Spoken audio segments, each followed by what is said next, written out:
beautiful wisps of cloud, a different cloud formation today.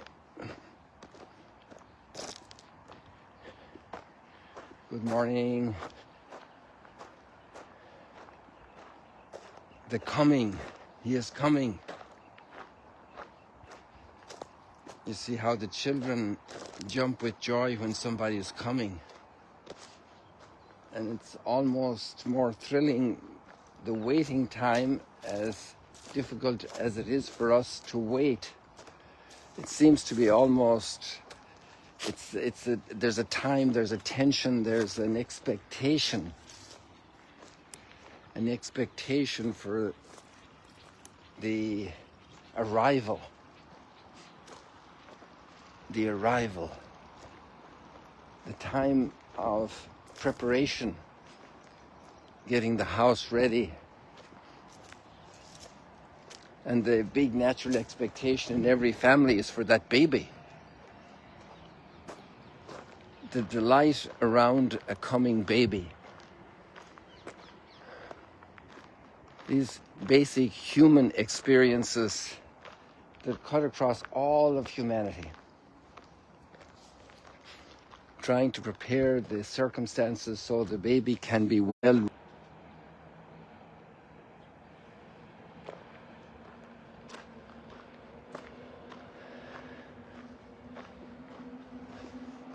And this is a new time of waiting. One thought fascinates me this morning is hearing the prophet Isaiah, thousands of years waiting, and they keep coming back and waking up the people because we go to sleep. Isn't that fascinating? That this desire, this awakening of salvation, thousands of years,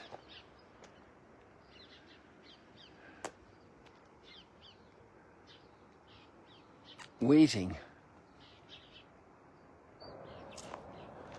You don't see too many red buses.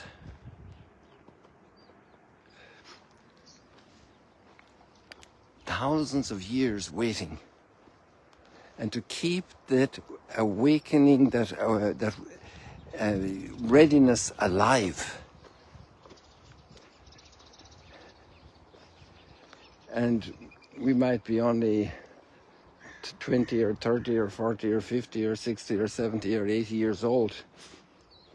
And we know the possibility of getting bored, the possibility of giving up that knocks at the door, the possibility of that fatal resignation, that throwing up our hands and saying, forget it, there's no more hope.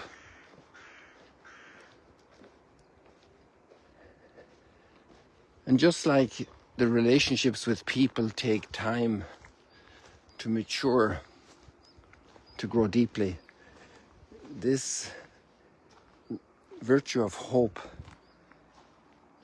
which is at the core of human relationships as well, hoping for tomorrow, hoping for the next day, hoping for a better day.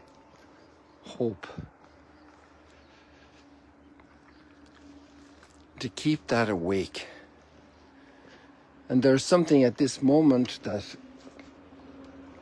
is challenging in Isaiah's reading.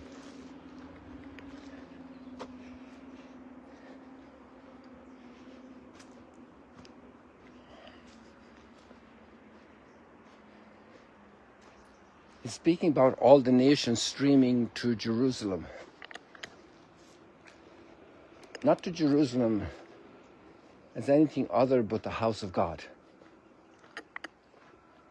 Going up to the temple, because Jerusalem in the Bible, for the biblical culture, especially in the time of the exile and afterwards, it became more spiritually understood, and it was identified with the return to God's house.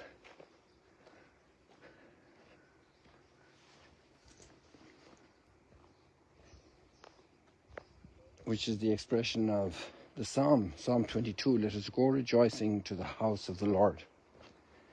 And this powerful line that's in Isaiah's reading is,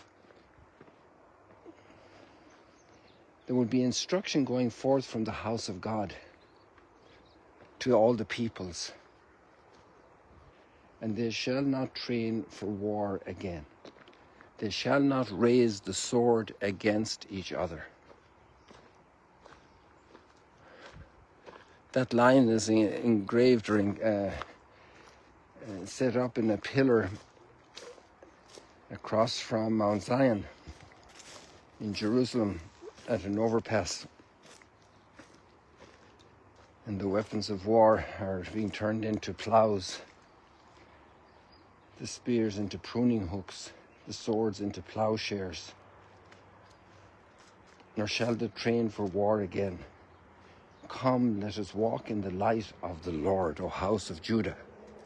Let us walk in the light of the Lord. Yesterday evening, I had a great conversation with a very cultured person who has served in many countries.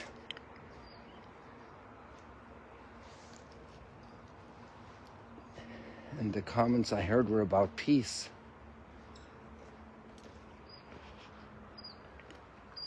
And how peace is not external. And it's not the fruit of armies, because that's just the oppression of other people. Their obliteration sometimes. That only sows hatred for generations.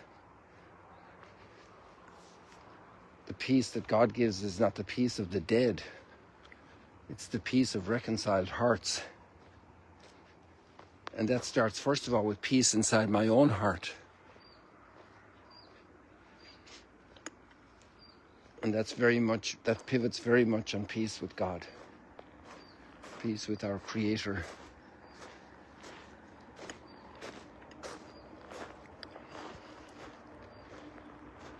And peace with each other. And that's not just between countries, that's between members of a family. And so this time of waiting and this time of hope can be a time also for expecting peace. Waiting for peace. Desiring peace. Not waiting like you're waiting and you can't do anything about the waiting, but your desire for peace. Waiting is, in a certain sense here, synonymous with desire. I want it. I don't have it yet, but I want it. And I'm not going to give up the wanting peace because I don't have it yet. I'm going to be part of building the peace. And here the peace is a gift. It's coming from the house of the Lord, from God's presence, to be in the presence of God, where He is.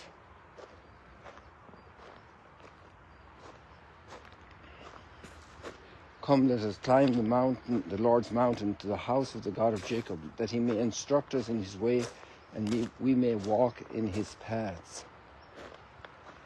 It takes us so long to learn peace. We have our expectations, we want to enforce them, and that's not peace. Because peace is not from enforcing. Peace is from a change of heart.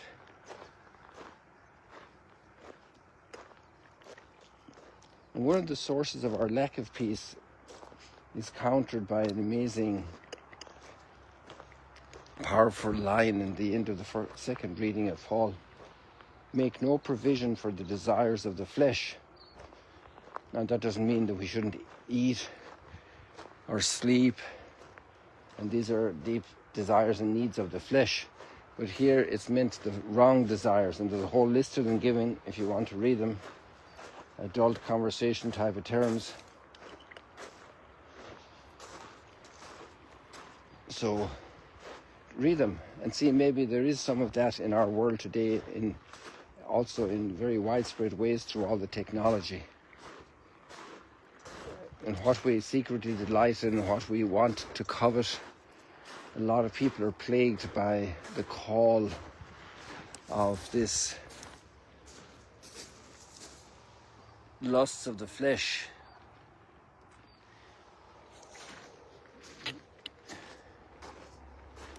The peace of our spirit is in contrast there. And so maybe we have practical things to do during Advent to prepare for the coming of the Prince of Peace,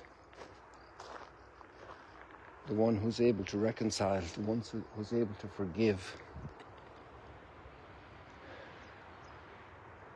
Come, Prince of Peace.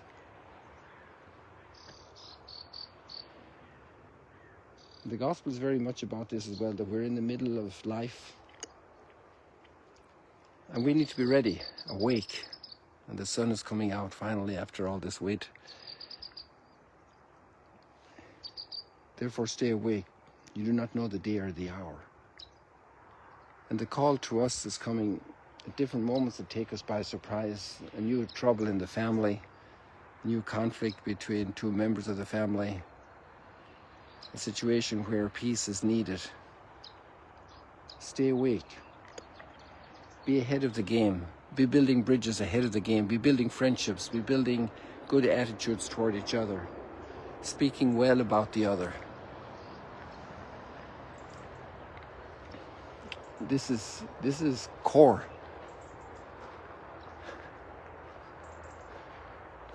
In a certain sense, that text of St. Paul is basically simply the Ten Commandments.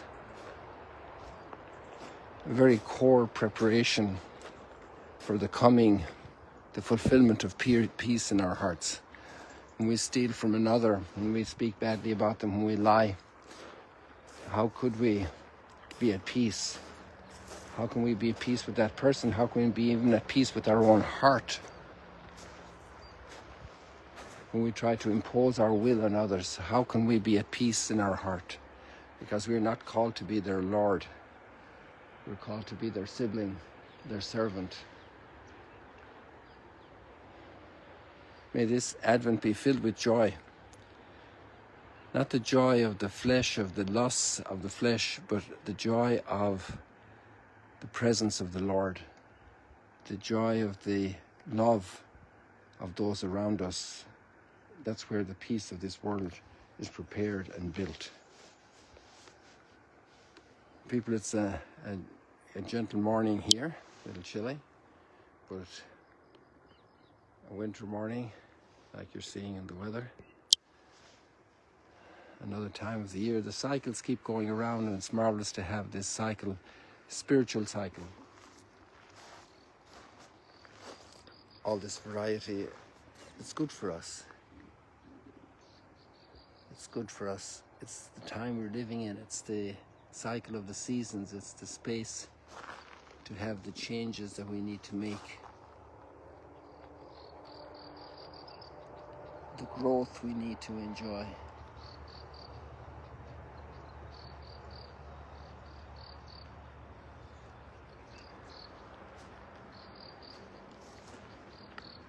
Wow, the light's coming in beautifully now.